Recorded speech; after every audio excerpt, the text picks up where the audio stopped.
stations for a minute because we talked about Mhm. wrestling at the start of the last one. We'll wait to talk about Takeover in a minute, but Mhm. yeah, I don't know why I'm thinking about making that dreaded switch, even though that's the same. Really, at the end of the day, Mags, Xboxes and PlayStations are the same thing. Really, Well, like no, they that's not play accurate. the same games and they look the No, same, and again, not accurate. I don't Um, agree with you. no, Ever. I mean, I'm not one of these kind of haters of one console or the other. You enjoy what you enjoy. I've always been a Sony guy, and I just don't see any reason to get an Xbox. Then the pads, I don't like the feel of them. The games are usually kind of first person shooter based, which is not my wheelhouse. So yeah, I'm not an Xbox person. I don't dislike them with a vengeance or anything like that. Like you get these stan accounts about Oh, I Xbox know. and PlayStation, but yeah, I'll just wait for a PlayStation. Fair. But yeah, getting a pre-order of it has been absolutely ridiculous. Oh, I know the allocations. Like I was talking to someone who had like a friend that works at like a retail store, like an electronics store, and they had all these pre-orders, and they had a total supply that they were getting in of 3 PlayStations, and they had pre-orders for like 300. They got 3 Yeah, allocated to them. 3. my It's my like, what the my hell? my local game store, they got allocated, I think, 5, and they took hundreds and hundreds of pre-orders. Mm. And people have been told no, and you had to pay up front as well, like the Yeah. full cost. So yeah, Some it's around been here were like I think like a $50 deposit, and then you had so long until like you had to pay the full amount. But like it's like $750 Australian to buy a PlayStation. scandalous. $750 Is because that we pay tax on top of, we have a gaming tax in this country, yeah? and then obviously the exchange rate is brutal. Also, hello Queen, Mike, Jake, hello, welcome in. Reese is here as well. Thank you for the looks on the sweet layout. I know, I'm that good. I know. You don't have to tell me twice, Queen. But anyway, yeah, it's $750 is a lot of money to buy a Yeah, PlayStation. absolutely. And is that for the digital version or the disc version? That's the disc. I think digital was $6.99, $6.49. It's like $100 less. Yeah, I think Maybe. it's £350 for the digital and £450 for the disc, and the digital for me is not even an option. I don't particularly like the Play Store. I think the games on there are always overpriced, so I prefer to always have like a disc version. So even when like the price of games go down in the UK very quickly, like within a couple of weeks after release, so yeah, I would definitely get a disc version. Oh, definitely. Thank you for the follow, Dan. That's much appreciated. Dan. He's an arsehole. He's Dan. So, Mags, anyone I know is an arsehole. well, it takes one to know one. That's right. So we have to talk about, speaking of being an asshole, this is your chance to kind of, I guess, gloat the fact that of all people that won my Content Creators Royal Rumble, it had to be you. It just had to be you. Mags's money. What can I say? Yeah, I never enter these competitions to win. It's always to kind of like help promote the competition for the person putting it on. And yeah, it was fun to win. And I watched the video on YouTube when you put it on. And I'm like, oh, Mella's in the last 2. Oh, what's going on here? And then I won, which is absolutely amazing. It's just you heard me when I was saying it. I was like, oh no, I have to talk to Mags in a couple of days, and it's just gonna be like Mags gonna be like, yeah, I won, I freaking won. We are here to talk about NXT Takeover, which we're going to do in a minute. There will be another Content Creators Royal Rumble happening 1 hour before SmackDown this upcoming week. So if you want to come second in that, then obviously. Get behind me. It's on my Twitter. I'll put it back to my pinned tweet. I think I'm banned from all future future Joshy promotions. If I swear to God, if you win again this week, I quit. I just give up. I'll be like, I'm completely done. It's just Done. Also, hello, Rowan. Everyone's in here tonight. So we are here to talk about NXT Takeover. And Mags, you said last week first and foremost, let's talk about what was the pay-per-view last weekend? Clash of Champions. Clash of Champions. It was a good show. It was predictable, like we kind of said. But the main event, the ladder match, kind of were what we were excited about. They did well. The ladder match especially, I thought was chef's kiss. It was good. I love that ladder match. And the main event. The ear cuffing was a brilliant move. I really enjoyed that. Yeah, and it was a good... I enjoyed it anyway. Did you enjoy the whole show? Yeah, I thought it was. I liked the way they switched up with. I mean, we were talking about the people who were potentially out with COVID, and we didn't have all the facts, but we did like some educated guessing.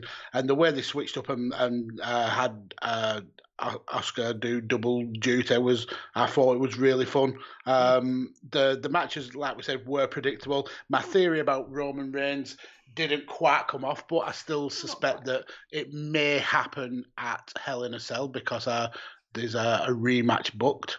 But yeah, all in all, I thought it was a fun but fairly predictable show. Yeah, it was like we kind of guessed. So, but it was still good.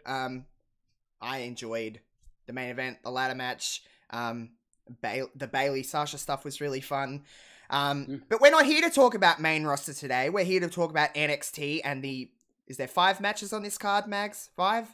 There is 5, yes. 5, the kind of standard number with NXT. It's the working number, isn't it? It's usually around 2.5 hours long, these shows, I would think about that. Yeah, it's going to be in the Performance Center too, which I heard anyway. That it's going to be in the Performance Center. Apparently, they're coming. The plan is for NXT to come away from Full Sail in the very near future. How do you feel about that? I don't know. I like the Full Sail crowd. I think they're almost like the third person in the ring. They really add to that the feeling of NXT. I think the plan is to maybe have it as a touring brand when we get back to normality in the world, much like the Raw and SmackDown. But yeah, I'm gonna miss the Full Sail crowd. Yeah, I will as well. I have like a love-hate relationship with Full Sail, to be completely honest. It is, Queen. It's like an end of an era, though. Regardless of anything, that's been NXT's home for how many years have NXT been in this format? It's been what, 8 years, 7 years? Yeah, something like that. What is it you don't like about the Full Sail crowd, though? Completely. This is going to sound really petty of me, but it's aesthetic. The aesthetic of it's ugly. I don't like the look of it. And it's boring, and I think there's not much to it. And I think it's, again, completely petty. It's got nothing to do with the actual fans and the sound and that kind of appeal of it. It's just, it's boring. It's boring to look at. It's kind of the same kind of feel you've seen it once, you've seen it every time. Yeah. I would like them to come back every now and again and kind of just, if they do become touring when COVID is kind of over, at least we're in some kind of state where we can tour around. I'd like them to come back every now and again, but I'm ready for it to. I think I'm just ready for it to move on from Full Sail. I get that. I think you're right. I think it's very much a paint by numbers set out. It's just the fans for me. I love the guy who wears the Everton football shirt, and he's the most passionate fan that I've ever seen. He gets involved. He really gets the crowd going. I love the granny. The one who was going mad at Tommaso Ciampa. I just think they've got a really cool little clique of fans there who obviously get on really well. And yeah, it's going to be a shame that they're not going to be on my TV screen every week. Yeah, that is the actual audience of it is cool. But it feels like so long since we've seen any of that because we're in COVID times at the moment, and it's just been fucked, hasn't it? Really, in layman's terms, it's just been fucked.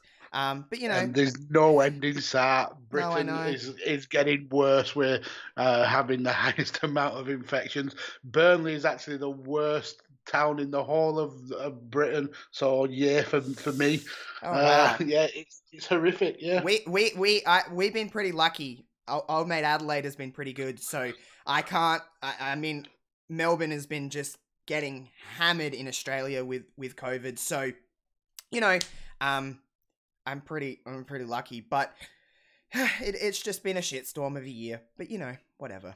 It is what it is. Let's talk about some Takeover. I know people are in here. Hello, everybody. I'm not ignoring anyone's message. Mags is also messaging with the chat. We'll keep up to date with you when we can. But let's talk about NXT Takeover, Mags. First and foremost, without actually we'll discuss each match obviously as we kind of go through here, but just on paper, this card looks pretty damn good. Yeah, there's one match that stands out that I'm not remotely interested in, but yeah, it's. I mean, most NXT Takeover cards look stacked because they've got such a wealth of talent down there. But yeah, this card, I mean, you haven't got the likes of Adam Cole on this card. There's no Tommaso Ciampa. There's no Killer Cross, and yet it still looks as packed as it does. It's amazing talent down there in NXT. So it's so good. NXT is. At least for maybe 85 to 90% of the roster, you can kind of put in a match, and with the right kind of hype around it, you can pretty much build 90% of your roster to where they need to be. So there's always exceptions, but it does look good. It does look good. Let's talk about the first match that I just want to kind of quickly skim over because of the people in it. Kushida's fine. I have no interest in talking about Velveteen Dream. I still don't think he should be on television. It's still a weird subject to talk about, and it's still too fresh. I don't really have too much care in this match because of that, so we won't spend a lot of time on it. However, we can talk about Kushida because I really like him, and I'm glad he's getting an opportunity to kind of be on Takeover. And to my knowledge, is this his first Takeover, Mags? I think it may be second. Okay. But yeah, I agree with you. Kushida was the guy in the junior heavyweights when I really started getting into New Japan. I always had kind of a worry when he signed for the WWE that he was going to get buried because they do like to bury Japanese talent. And I think it's been a very slow build with him. That hasn't concerned me that much because if you remember, we had slow builds with Keith Lee when he first came in. We had slow builds with Damian Priest, and now they're pushing the top of the card, and Keith Lee obviously on main roster. I love this kind of aggressive style that Kushida's having. He's always had a very almost kind of laid back attitude whilst he's been in NXT, and I like the fact that he's coming out and being the aggressor in this feud. I hate the fact he has to fight Velveteen Dream. That guy should just get in the bin. I don't want to see him on my screen, but I think he might win because he's Velveteen Dream, and he's in NXT's as he's the star of this match. So yeah, I want it with all my heart to be Kushida to win, but I think it's going to be Velveteen Dream. Yeah, I don't know. I just wish that Velveteen Dream would just go away and get this kind of sorted as we whatever. It's just it's I don't want to talk about him because he just doesn't deserve any kind of attention. No, in this. I mean, even in the era where they've had NXT trainees as the crowd, he's not had one person cheering for him. It's definitely silent when he's in the ring, and he only generates negative vibes. And so if he's the people who he's working with behind the scenes are feeling like that, surely WWE can't be so bland to think that the fans are still going to accept him for as the character that he is. No, I don't want him on my screen. And this for me could be a squash match, 30 seconds, and Kushida wins. I don't see it happening though, unfortunately. Yeah, it's the thing about it is too that taking away everything, like if this was a year ago, I'd be so excited for this because I'd be like, oh my God, this would be a really good match. But they could go out and have the greatest match of all time, and I still wouldn't like it because I just have no interest in accepting anything Velveteen Dream does at this point until we get an answer, until we actually get stuff that's actually been properly sorted. I just don't have any care. So out of pure heart here, I'm just going to say Kushida because I don't want to even acknowledge Velveteen. So I'm just going to go with Kushida just purely on emotion. Yeah, that makes sense. I want to obviously beat you though, so I'm going to go with the actual winner, Velveteen Dream. All right, let's move on here to the NXT North American Championship. Johnny Gargano will be going for that championship against Damian Priest. Now, let's rewind back to the last takeover, NXT Takeover 30, with that ladder match that Damian Priest won the NXT North American Championship. And then he's kind of spiraled into, I don't know, maybe I was just a bit tapped out, but he spiraled into this face roll kind of in the last, 6 weeks or so since Takeover 30. And he, weirdly enough, you know me, Mags, I think I said this on the last NXT show, or maybe the show before, I just wasn't a huge Damian Priest guy. I didn't think he was bad, it wasn't really clicking.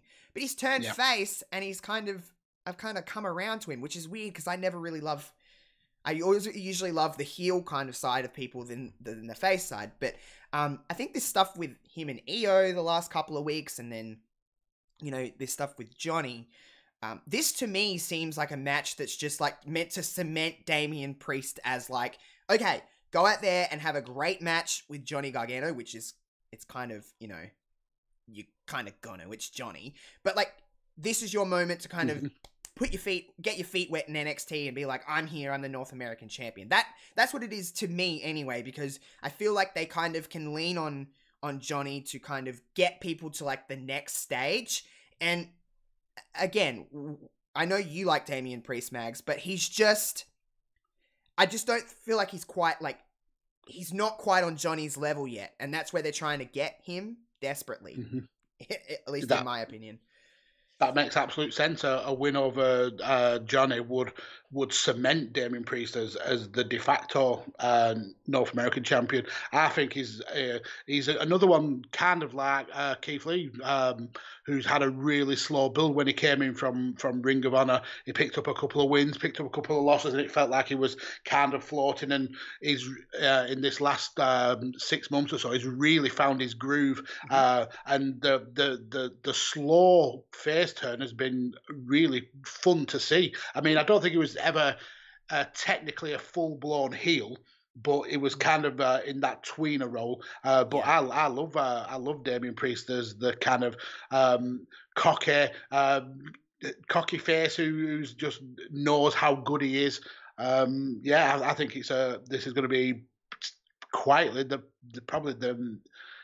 maybe the match of the night. Johnny Gargano could have a brilliant match with a broom and still get 5 stars. I think a win for Johnny doesn't do as much for him as a win for Priest would. Johnny's pretty much bulletproof as an NXT guy. I think we've also maybe need to take into account the fact that there's a draft coming up next week. Now, Johnny has always said he's NXT for life, but is that a swerve? I still think there's a little bit of storyline to go with this NXT kind of power couple going on. But yeah, I think it's going to be a great match. I think Priest is going to pick up the victory. He needs to solidify himself as the North American champion. And I think I'd like to see him continue that feud with Cameron Grimes. I thought there was still legs in that. Grimes. I love me some Cameron Grimes. But yeah, he is great. I've got Damian Priest winning this. So have I. I've got Priest as well, just because purely it's too early. And Johnny, what does it really do for Johnny to get another North American Championship reign, other than to just say he's a 3-time North American champion? 3-time North American champion if he does this, or 2? Yeah. No, this is 3, wouldn't it? 2. I think he's only held it once. Did he only have it once? I think so. Okay, well, just to get another kind of accolade for him would be, it'd be just that. It wouldn't really do anything to kind of raise his his worth. I don't Profile. think. Yeah, raise his profile, kind of, and stuff like that. But nonetheless, like you, I think it is going to be a really good match because both of them are very good, and Gargano, I mean, like you said, have a match with a broomstick and he's good. So, I'm looking forward to it though. But I'm on the same as you, Mags. I am Damian Priest. Let's move along here to the NXT Cruiserweight Championship. Sanchez Escobar defending against Isaiah Swerve Scott. It's good to see a Cruiserweight Championship match included on a takeover because I think that's a spot that needs to be kind of done more, to be honest. It's the first ever time. The NXT Cruiserweight title has been around now for a year on NXT, and I think this is the first time it's been actually on a takeover. Which is, well, I know it was on one of those, it was on that Worlds Collide show, wasn't it? But that doesn't really count as a takeover, does it? In the scheme of things. So, I know it was on that, but other than that, it hasn't been on a takeover, at least to my knowledge as well, Mags. So, it's good, and I think this has an opportunity to kind of set the show off. I think this will go on first, if I have to be honest. I think this will go on first to kind of set the tone for the show, because we know that these two could set a nice pace for the rest of the show. I want to talk to you about Escobar because I'm in that weird zone. You'll probably relate to this with somebody in wrestling, Mags. You know that person like you really want to like, but you don't know what it is about them that you just go, I don't know what it is about you, but I don't know why I don't like you. But yeah, well, kind of like how I am with Josh Robinson. Yes. He, you know, that guy. Mags, truly, I mean this from the bottom of my heart. Go fuck yourself, you know? So... I knew that would come in. I knew. Yes, but you know what I mean? Like, there's just something about him that I'm just like, But he's good, but just, I don't know what it is about him. I don't like you. I don't know why. But what do you think about his title reign, especially, everything kind of about him? Yeah, I liked him. I thought when they brought him in as El Hijo del Fantasma, I thought this is a good get for NXT and a good get for the cruiserweight division because this guy was an absolute animal in Mexico. I don't know how I felt about him losing the mask. I felt that was a big part of his character, but I do like the fact he's got a little faction there. I've always been a kind of faction guy, and adding Mendoza and Whacking Wild really kind of strengthens that Legado look that they're going for. Mm-hmm. In terms of this feud, I think it's been low key one of the more interesting feuds that we've had over the last few weeks in NXT. Scott has picked up quite a few victories. He's the only person I believe to have got a clean pin on Escobar. I think this again. I know I said it for the Johnny Gargano match. I said, but this could be in line for being a low key banger of a match. I'm in two minds of who to go for. I mean, for me, I think it makes sense that Escobar keeps the title because this is one of his first real feuds with the belt, and there's always the Jordan Devlin stuff in the background. But I also think putting the title on Swerve is another good idea because he's again like a lot of the talents that NXT brought in. He's had a very slow burn to really get the momentum going, and I think putting the title on him now would kind of extend this feud. For when Devlin is able to come over to NXT USA and challenge for that belt. So I think I'm going to go with Swerve winning the belt. Are you going to go for the Swerve here? Thank you, Jack, for the host. Much appreciated. I don't know. I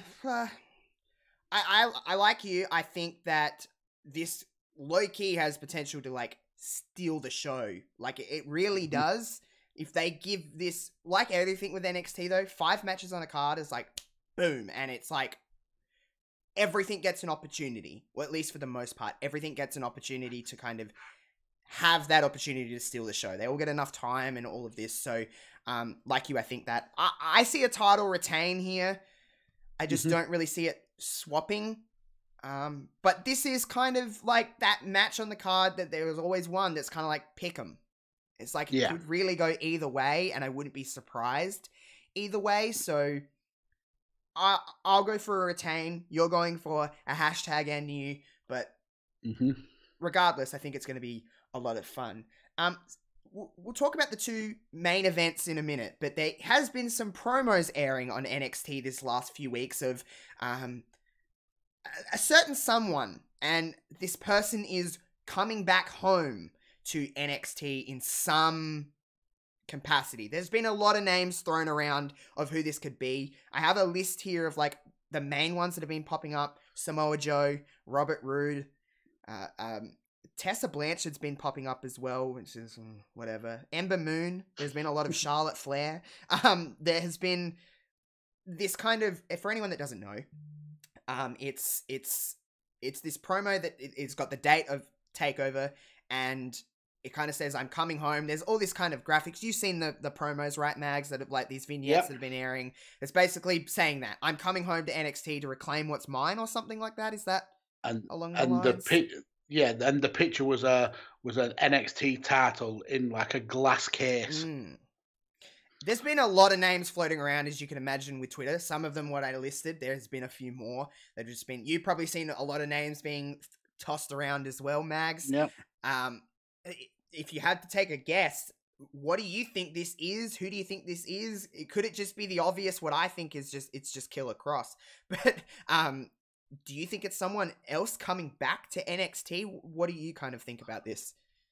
I don't think it's Killer Cross. I think he's the injury that he's got with his shoulder. He's going to be out for quite a while yet. I don't think it's Robert Roode because he's now on challenging for a main title on Raw.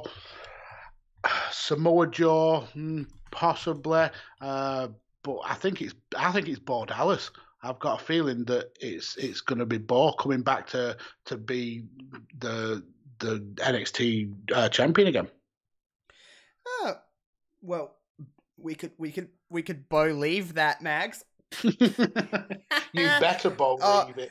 But Bo Dallas was the best in NXT. I have a Bo Leave shirt over there somewhere. If it's Bo Dallas, I'll go nuts. Hell yeah. I'm all about that. He is one of the people within the last decade of WWE television that's been so underutilized and just so misused since his time in NXT. That guy was an NXT champion. That guy, he was a great character. Do you remember when he lost the NXT title and then they were like escorting him out, like the security, and he was going crazy? That was some of the best stuff that he's done. It's just he's really good, which would be cool to kind of see him. And even on the main roster, he's given some of the worst stuff to deal with. I mean, the whole B team stuff, it was basically a rib on how little WWE thought about him, and he made it work. They absolutely made it work. This guy can turn chicken shit into chicken salad. And I think going back to NXT, going back to his roots where the crowd absolutely loved him, I think it makes all the sense in the world. Yeah, that could be a possibility. I did see that name kind of on a lesser scale thrown around, but it does make sense, and it's someone kind of a little bit left of field without it being like completely stupid. But I am excited. I mean, it's hard not, you know what I mean? Like, it's a surprise and it's cool. So I hope we see that pop up. Well, I guess we'd see it pop up somewhere during the show. It's the dates on there, so I guess so. But it would make sense. It would make sense. But, you know, they've done stuff before where they just forget. So not so much in NXT, but yeah, there's a lot of names flown around, and I'm just excited. I'm excited for that. So, all right, let's talk about the NXT Women's Championship. Candice LeRae versus Io Shirai. Now, you know how much I love their match at NXT TakeOver Toronto last year. It was my favorite match all year. It was an absolute slapper of a match. They had it was just wonderful. Just a wonderful, wonderful match. The roles are reversed this time, no, Mags, in the sense of heel and face. It seems like this whole story with Candice and Johnny has been the power couple. They're going to be the first married couple to be champions at the same time. that's the kind of shtick they're going with. They had a mixed tag match this week. And I guess the rule of thumb here with wrestling is you never touch the championships the week before the pay-per-view, because that means you'll lose, usually. So they broke the rule, I guess. But Candice and Io is another match that we know that can steal a show. So it's another match that can potentially do so on NXT TakeOver 31. Let's talk about Candice first, then we'll talk about Io and then the match. But Candice as a heel has been someone it's taken a little bit for me to get there. But now that I'm there, I'm all in with it. And Johnny for that matter. Candice is very good in this role. I know she's a great babyface, but it's something fresh here for us.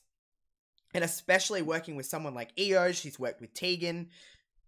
By the way, we should mention, poor old Tegan just can't, her knees just, they're not holding up very well, are they, Mags? No, and I think it's going to be the kind of bane of her career.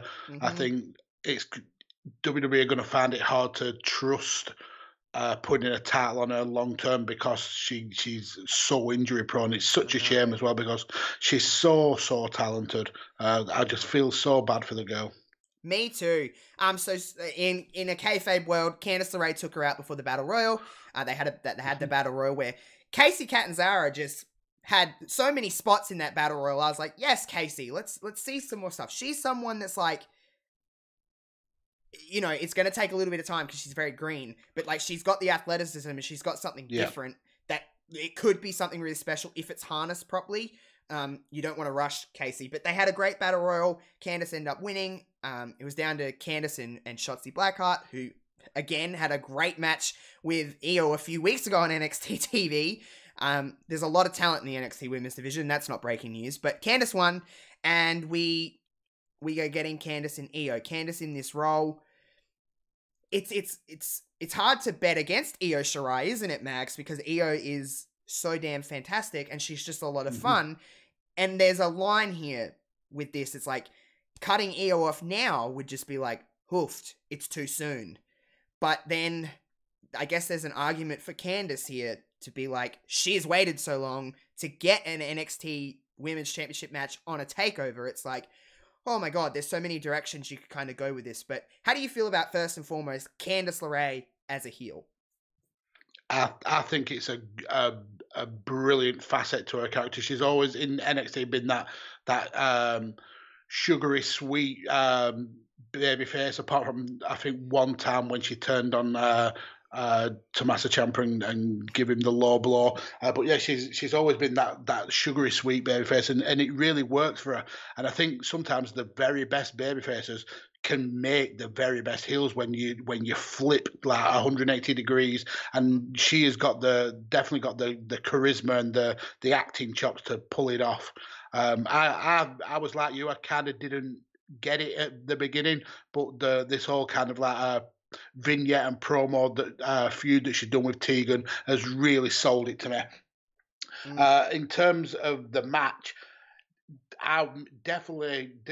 you spoke about the last match being a pick 'em. This, for me, I can make clear arguments for both to win. At the first, I felt that this was always going to be like a match that was to solidify the feud between Candice LeRae and Tegan Nox. I felt that Candice was going to get screwed out of the title by Tegan, Tegan attacking her. Obviously, that can't happen.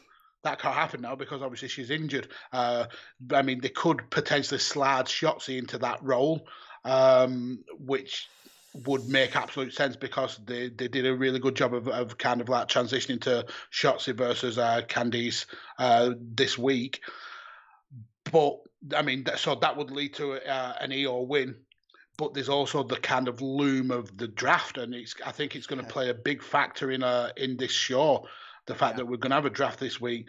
Now, with Johnny saying he's NXT for life, I would assume that means Candice LeRae is NXT for as long as Johnny is. Now, that to me would signify Io could potentially go up to the main roster, and they could really use someone with Io's quality with their, especially with proving how good Asuka has been with promos, even though she can't really speak good English. I think Io is better at promos than Asuka. So potentially we may see Io go up to main roster, which would mean Candice wins the title. It's such a hard pick. I mean, Io's the best female wrestler in the world today, bar none. Candice has got the potential to be the best. When you let her run and do what she does best, that girl is an absolute animal. Watch some of her PWG stuff, and she kicks all of the ass. I want it to be Io because I don't think I'm ready for Io to drop this title. I want to see the Io versus Rhea battle come on and come to a culmination. But I just can't get it out of my head that we're going to see Io move up to main roster. So I'm going to go with Candice. Oh, that hurt. That hurt. Okay, the only thing that I have to correct you on, like Mike said in the chat, Io Shirai is the best wrestler in the world, gender aside. I just think she is the best in the world. Male, female, alien, dog, cat, doesn't matter. She's the best in the world. And like you said, Candice does have the potential to be the best in the world. We've seen her. She has all the talent in the world to do so. It's just putting the pieces together. Now, we do have the draft coming up, and I think that does play a factor into how this show, the results of this show are going to happen. But I don't think it's going to be Io.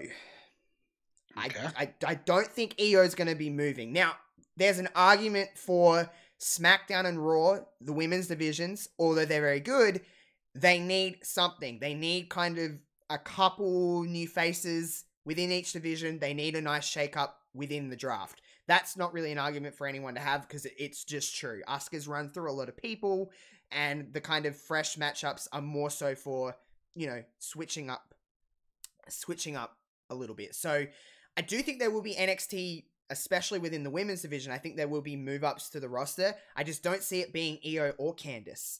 I think they're going to be kind of, with Tegan now out, I more so see these two as being staples of the NXT women's division, because I see Rhea Ripley going up to the main roster. I see people like that. I could see a Shotzi Blackheart going up to the main roster. Yeah, Rio's definitely a potential because her storyline with Raquel Gonzalez has kind of come to an end.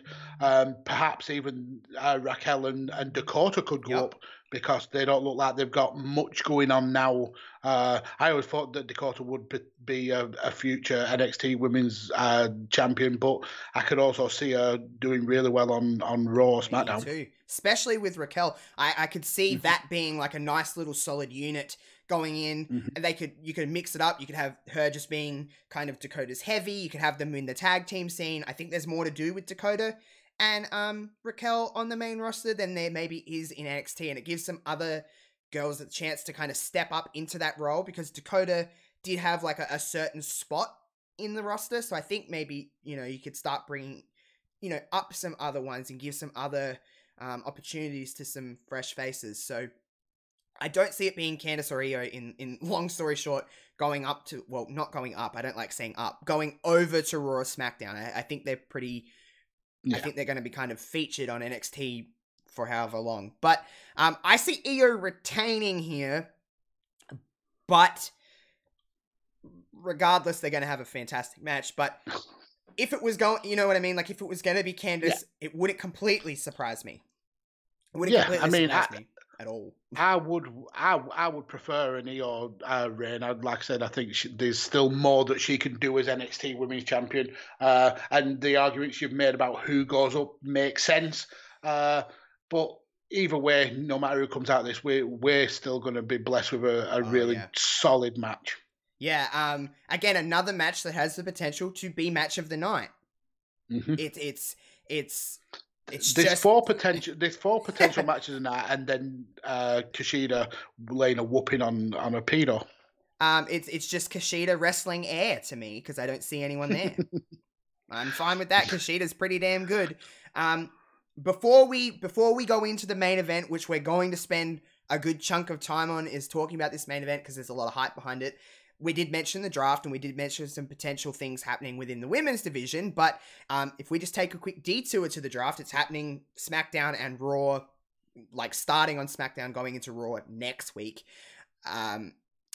what are the kind of potential things that you see happening that's going to shake up Raw and SmackDown here, Mags? Because I think not just the women's division, like I said, but I think everything is in kind of a desperate need of a good rattle here, because we're getting stale with a lot of things. And I think like the draft is a good chance to hit the reset button in a lot of ways and to get people away from one another so we can have some fresh matchups on Raw and SmackDown. And then they'll be stale again in 3 or 4 months because they'll run them into the ground. But that's not the point.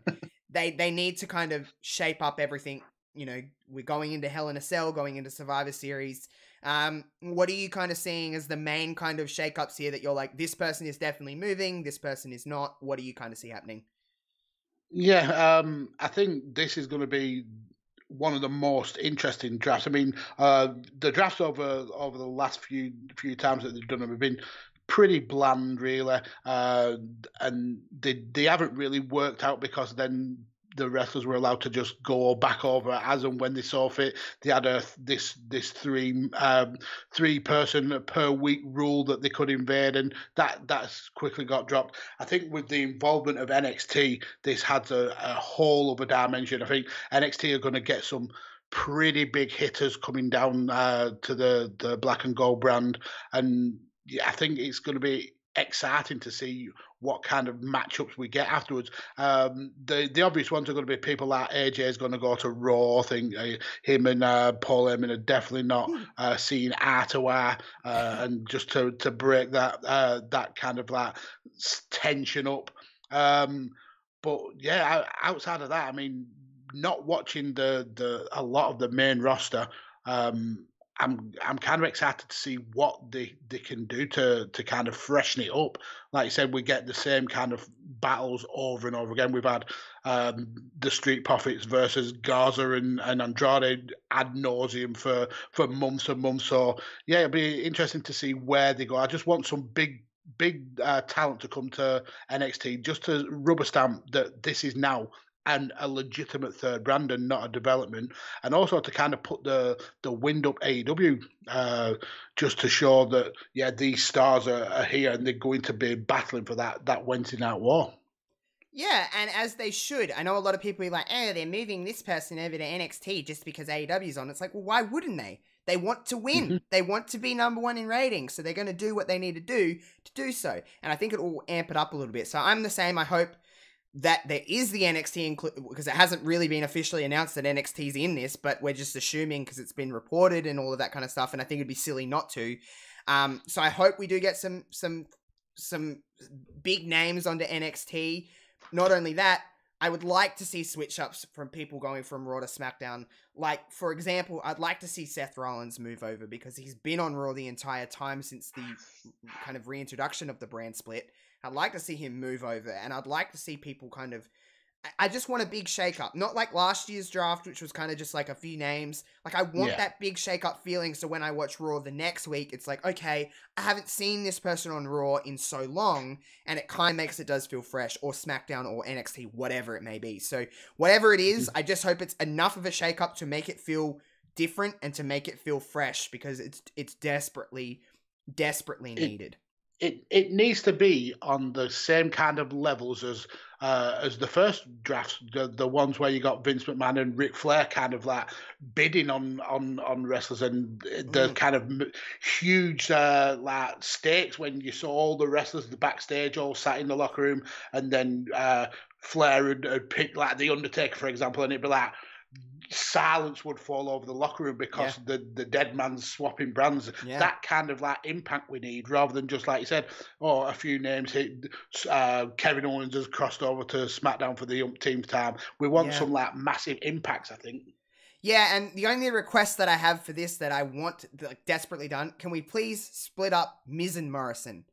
They're great together, but I just want to see them flourish because we know what Morrison can do, and we doesn't need him fighting Otis every week. No offense to Otis, he's very entertaining, but I don't really have that much interest in Otis. I just want to see Morrison do some more stuff, so that's my only request for the draft. I'm looking straight into the camera because Vince, if you're watching this, which, your new home on Twitch, which you're going to own, 45% of all the accounts on here because they're all wrestlers anyway. So Vince, watching this, Just move Morrison. That's a scummy move, isn't it? WWE, that is the scummiest of scummy moves. Big scum move. I don't like that at all. These people are trying to make some extra money when they're not on fucking house shows because of fucking COVID. You idiot. Old man idiot. Wouldn't even know what Twitch is. He'd be like, what's Twitch? I don't know what this is. Like, what do you do on this? It's just... shut the fuck up and just let them do what they do. I'm glad people like Paige and Zelina Vega, Mia Yim, they're all speaking out being like, no, Twitch is something that I built myself. I'm happy to use my own name. They're not asking to use their wrestler name to get themselves over. They're all using their real names. Vince McMahon has no right. It also breaks Twitch's terms of service. It's just wrong on many levels. But I'm not going to get into that because we do have to talk about this NXT championship match. And that makes me very happy. It makes me smile ear to ear, this match. There is so much hype behind it. I'm wearing a Finn Balor shirt right now because I'm a Finn Balor guy. But, the kind of story here is, can Kyle O'Reilly do this? Can he win the NXT championship? We seen him win a few weeks ago that, what was it? Was it the Gauntlet? Eliminator, whatever it was called. From number one as well. Yes, Kyle O'Reilly did this. He is the number one contender to the NXT championship with one Finn Balor. Now, Finn is NXT champion. He won it in, over the 2-week period of the Iron Man match and then the match he had with Cole. I love Finn to bits, but it's just this story here is just Kyle. And but I'm going to say I have a theory, not you this time, Mags. I have a theory. Okay. It's probably not that left of field because it's probably something, but I think this is the last night of the Undisputed Era. I think they're separating because I don't think that Adam Cole's ego will allow Kyle O'Reilly to win this match. Because I think Adam Cole's going to do something to screw over Kyle and Finn's going to kind of win. And then I think the kind of story here is that one of two things happen. Either Adam Cole goes on up or Undisputed Era kind of battle it out in NXT. But that's my kind of theory on this match. But aside from that, it's just, there's so much emotion in this that I'm going to just be literally sitting on the end of my seat. And this is going to be one of those matches where I just tune everything out and I'm just watching wrestling. Because it's like, oh my God, can Kyle do it? It's a good theory. The rumors that I've heard is that WWE and not just NXT, but the whole of WWE see Kyle and Adam Cole as potential top baby faces for the company. So I don't see the theory of Adam Cole being the person to screw over Kyle as genuine. I think there is going to be a screwing over. I think it's going to come from Bobby Fish and Roddy Strong. I think we're going to get a 2-team split where potentially Adam Cole may end up going across to the main roster. But I think Kyle will end up facing off against his former Undisputed Era teammates after this show before he eventually goes to Raw or SmackDown. I just love the fact that he's finally getting that main event push. This guy is he's just full of charisma. He's just charisma in a bottle, from the air guitaring with the title to just the faces he pulls when he's selling moves to the talent he has in the ring. I mean, this is a guy who was the Ring of Honor world champion. And as much as I love him in a tag team with Bobby Fish, Redragon were my boys. I want to see him get that singles push that he absolutely deserves. I don't think he wins. I think we've had so many short reigns with this NXT title that we're going to see Finn hold on to it for a little while longer. But it's just cool to see Kyle O'Reilly in the main event scene. I'm just so glad for him. Yeah, this chat is funny at the moment. I was laughing halfway through that because Undisputed Era and Undisputed Era Wolfpack, I'm like... Yes, I like Undisputed Era Florida and Undisputed Era Wolfpack. I'm up for that. Redisputed Era. That's funny. It's super intriguing, isn't it? This is like everything about it because there's so many options in our brains of just purely this match alone, like the can Kyle do it kind of story. Mhm. And then the idea of, is the Undisputed Era going to stick together? Are they going to break up? Who's going to turn on who? There's so many layers to this. This is going to be a long match. It's going to be a really damn good main event. Because let's look on the other side of things. Finn Balor is standing across the ring from Kyle O'Reilly. It's Finn Balor. Like, I mean, Finn sometimes I feel like doesn't get enough credit. Is that weird of me to say? I don't know if that's true of me to say. Maybe it's in my own brain. I don't think he gets enough love for how good he is. Yeah, I think he got hampered with the fact that he dropped that the Universal title one day after winning it. And I think he's never been able to kind of shake that stigma in terms of WWE, not in terms of the fans. I think the fans absolutely adore him, but in terms of WWE, he's not going to get that recognition because he looked injury prone from that one that 1 day reign. So he's always been kind of stuck in the mid card on Raw and SmackDown, whereas down in NXT, he's a big deal. He's the guy that had pretty much built NXT. So him being at the top of the NXT ladder is huge, and to be able to face him in a match, he can potentially make your NXT and then your WWE career. If you have a great match with Finn Balor, you get that rub, and you can go on to do a lot bigger and better things. And hopefully that's what we're going to see with Kyle O'Reilly. I mean, in the eyes of people who've seen him outside of NXT, he doesn't need that rub because everybody knows how good he is. But if you've only seen the NXT Kyle O'Reilly, you see him as a tag team wrestler. Kind of like breaking out of that glass ceiling, and hopefully he puts on an amazing performance, which I have no doubt that he will. But I do see Finn Balor winning this, and I also like who is it in the comments? Adam and Humphrey saying that all of Undisputed Era go up to a main roster show. I would love that. I think Undisputed Era, I'm a factions guy. It's one of the best factions that we've had in the last decade, and I'd love for them to go over to, probably my favourite would be SmackDown, just to run roughshod through it, and then potentially go for like Roman Reigns versus Adam Cole. That would absolutely be a dream match. That'd slap hard, wouldn't it? That'd be really good. Yeah.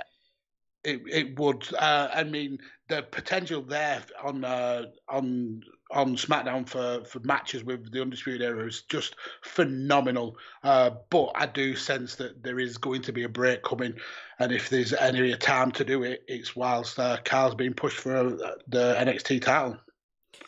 Yeah, it seems like now it's like, I wouldn't say now or never, but it's like seems like this is the perfect opportunity to do that. But then it's like we're saying, there's a whole kind of untapped kind of side here that's like, what would Undisputed Era be like running roughshod on Raw or SmackDown? We don't know. We don't know what that would be like. So it's like, damned if you do, damned if you don't, because then it's the thing of like, what if they broke up? Look at the potential matches. Obviously, you would have Adam Cole going straight to the top against Roman Reigns, but then you've got Roddy Strong against Sami Zayn. What a match that would be! Ooh. And then you've got O'Reilly and Fish going against the likes of the Usos or the New Day. Just some absolutely stonking matches. Cesaro and Shinsuke. Oh, yeah. Just absolute bops. Yeah, so my hope would be that they stuck together and they all went to SmackDown. I can't shake that feeling that we're going to get a split, it's going to be sad. It's not. It will be, but I guess the if you look on the positive side of things, that will also be very good. If there is kind of a split and they're kind of going at it, I think that'll be a lot of fun too. It's just more so in the short term than the long term. But there's a lot going on with this match, and it truly is going down as one of the most anticipated NXT Championship matches in history. I know that's a very WWE thing to say, but it's been a minute since I felt this way about an NXT Championship match. I know there's been good matches. Even though it's potentially the easiest one to pick in terms of a winner, the fact that we're so invested in it because of who's in the match.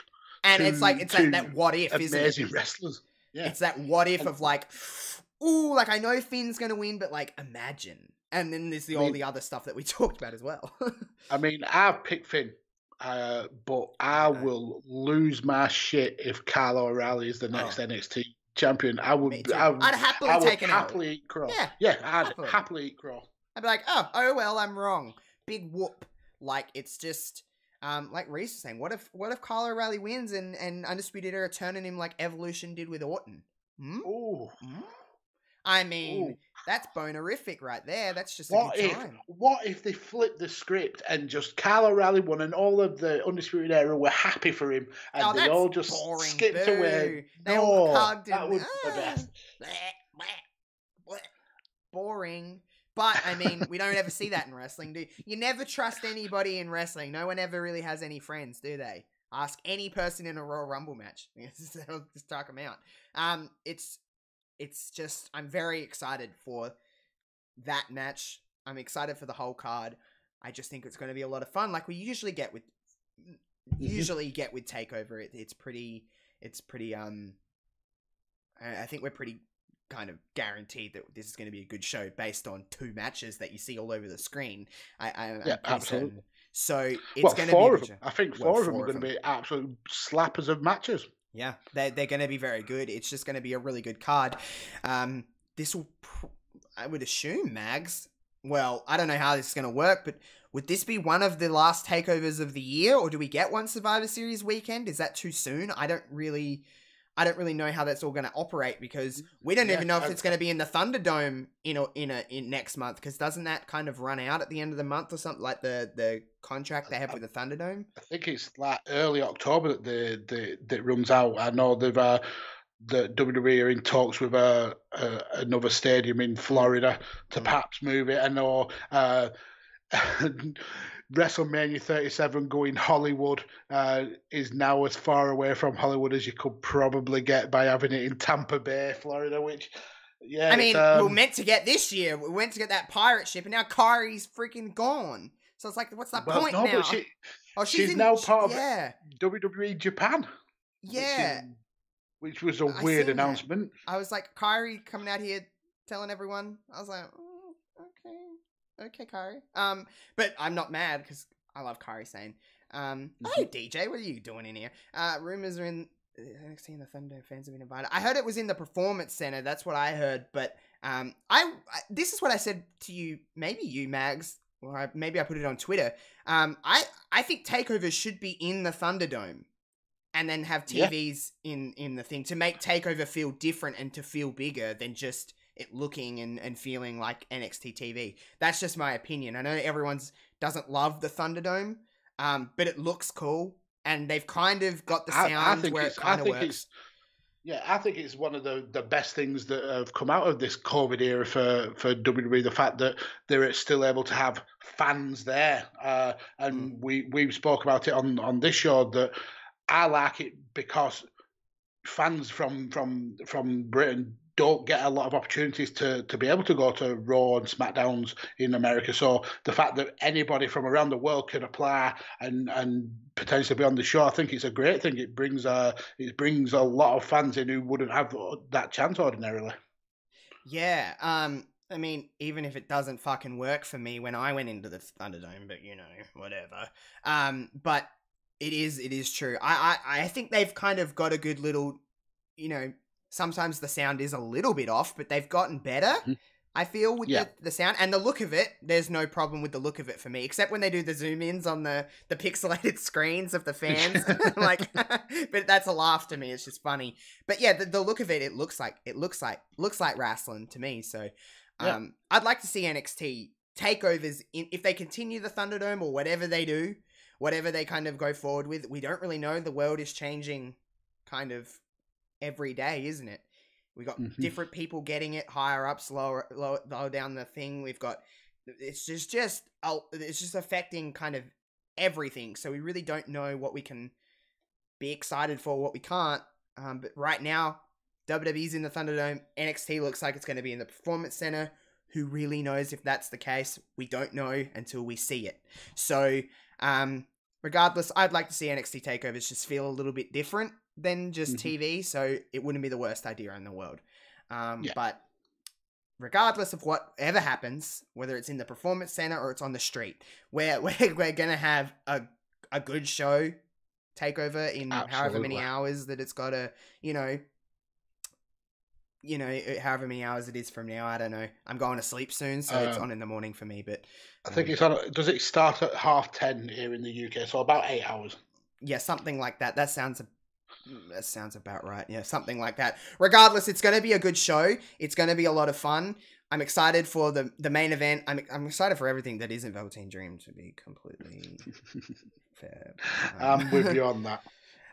But this is going to be. Thank you everyone for stopping in. This has been fun. We've had Queenie here and Reese and Dan and DJ and Mike and everybody else that come in. Thank you for stopping in. We'll be what is the next pay per view? Hell in a Cell, Mags. Hell in a Cell with the main event. With the main event potentially of Sasha versus Bayley. Maybe. I mean, that's happening on SmackDown next week, and then we'll see what goes on from there, I guess. Mm-hmm. Yeah. So, but we'll be back for Hell in a Cell. Of course, I'll be live all throughout the week, doing some more 30 years of WrestleMania, play some more Raw 2. I don't know what else I'm going to do. I'm just kind of going live when I feel like it lately, and that's just kind of working. Keep doing you. If you're enjoying it, keep doing it. So, but Mags and I will be back for more predictions with Hell in a Cell. Then, when you think about it, Mags, when you think about it this way, we got Hell in a Cell, we got Survivor Series, we got TLC, and then it's Rumble time again, which is my favorite. We're so close to the Rumble. The Rumble. Ooh, baby. I love Rumbles now more because I win $50 every time there's one on. That's the end of the stream. It's been fun. I really do love all of you. You know that. I'm a big fan of everybody. Not everybody. You know who I'm not a fan of. But just much love to you all. Thank you for dropping in and all of that kind of stuff. It's fun. I'm seeing if there's anybody we can raid. But my raid didn't work yesterday, so might not. Let's see. I nearly hung up on Mags then before the end of the thing. Oh, that would have been a damn shame, wouldn't it, everybody? You would hate that. We would hate if Mags just happened to get hung up on. Wow. Wow. Absolute bitch. Yeah, complete bitch. All right, well, we're just going to go because I've got really no one to raid anybody anyway. So, peace out, everyone. Much love to you all.